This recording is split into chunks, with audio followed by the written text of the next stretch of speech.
Hi, this is Rosenhead, Jerusalem psychotherapist. This week's Torah and Psychology post for Pasha's Beshalach is going to discuss risk-taking. Because in this week's Pasha, we read of how the Bnei Yisrael were approaching the Yam Suf, and they had the chasing Egyptian army behind them. So seemingly they were stuck. The sea in front of them, the army behind them, what were they going to do? So the Medrash teaches us that Nachshon ben Aminadav took the risk. He took a few steps into the sea. He took a few more steps, and then the sea split, and the Bnei Yisrael were able to cross the Yam Suf. So I'd like to discuss from a psychological perspective this idea of risk-taking, and it can be discussed from a positive and a negative aspect. So firstly, for positive risk-taking. It's important to take a risk in one's life, because this provides the opportunity for growth and development, to learn new skills and to have novel experiences.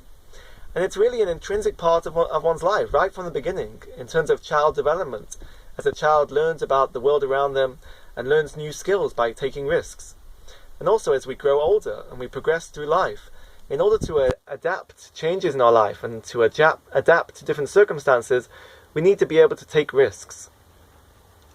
But also from this perspective, it's important to point out that when we take risks, they need to be realistic. Because if we set the bar too high, and the risks that we take are too difficult or too hard, this can lead to something called learned helplessness. And learned helplessness is when a person tries something again and again and again, and they constantly fail. And this gives the message that you just can't, you're not able, you're not capable. So if the risks are too high, then a person learns to give up altogether in taking risks, based on learned helplessness. So for negative risk-taking, this is linked to impulsive behavior and sensation-seeking behavior. And initially this can be enjoyable and pleasurable, this excitement and thrill. But the research shows that it has detrimental effects on a person's health, especially if it's linked to drugs or alcohol or dangerous activities. And it also gives a sense of a lack of satisfaction or contentment with one's life, because they're constantly going after that next thrill or excitement. So what's the cognitive neuroscience behind risk-taking? So adults sometimes will look at teenagers and they'll wonder, how can teenagers be so impulsive? How can they take such risks? And this is related to the development of the prefrontal cortex, which we discussed in last week's post.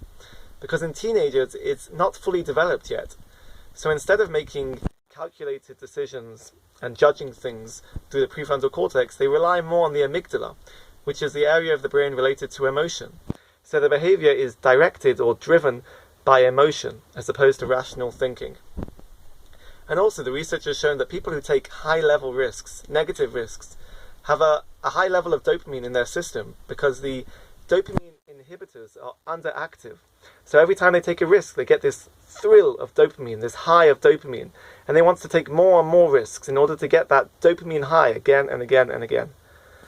So the message is, a person should be prepared to get their feet wet, but don't just jump straight in. Have a great Shabbos and keep well.